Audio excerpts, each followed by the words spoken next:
Well, welcome to Talk with a Badge. And on this episode, it's about you. And really the idea behind Talk with a Badge is, really getting a better picture of these people, particularly at the Sacramento County Sheriff's Office that, serve and protect our communities and kind of go back and pull the curtains back a little bit and go behind the scenes and, see the human side, not only of these people, but of the job.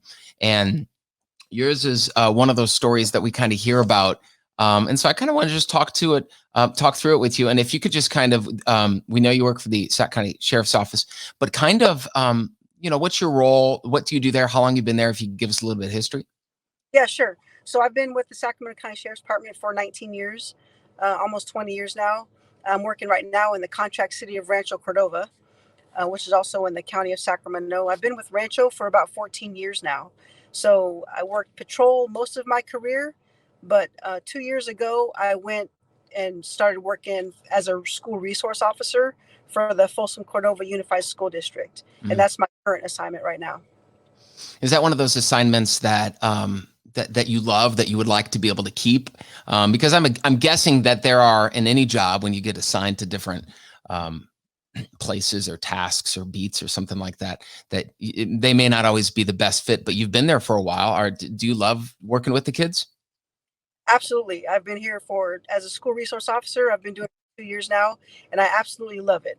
I found out that this is definitely where I'm supposed to be. I believe it's a calling that I have, just based on the different relationships that I've built with the kids and their families. Yeah. And it's one of those things that I think, establishing a positive relationship with law enforcement on the front end is probably a good thing. And I'm guessing that you've been able to see a lot of people grow up that you still have good relationships with.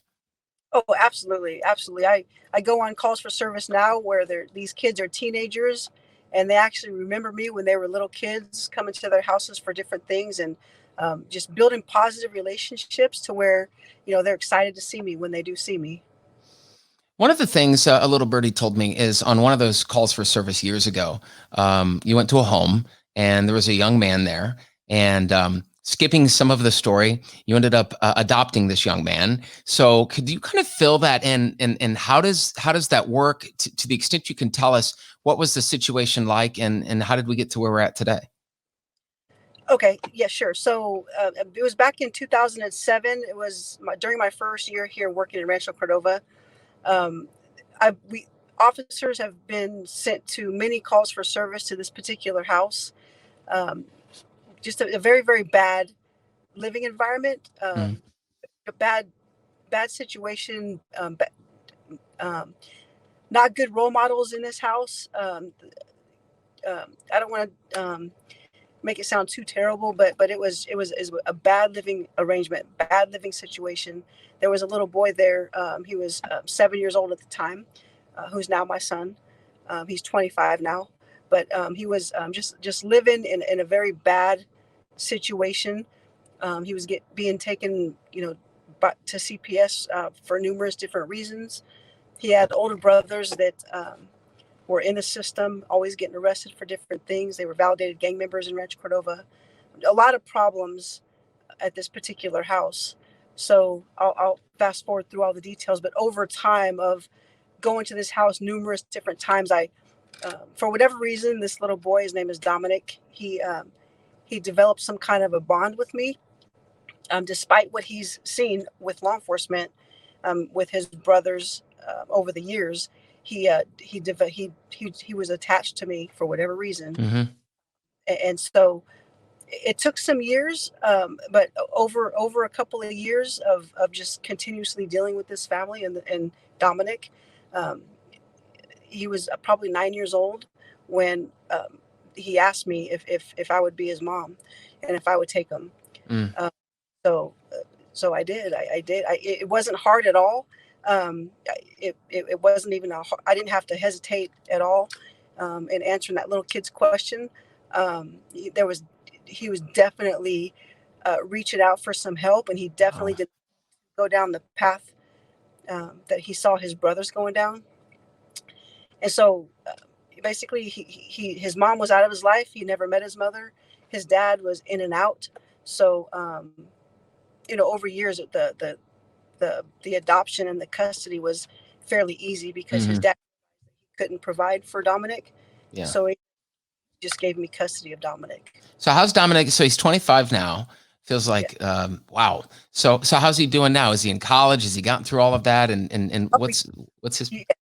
There was a rocky road at first. He had a lot of things he had to work through, abandonment issues and some learning disabilities, and so there was a lot of mental health stuff that he had to work through. And so in the beginning, it was rough.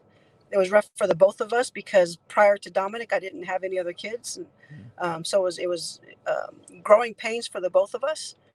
Um, but now, so fast forward now, he's 25. He just promoted to a sergeant in the United States Army.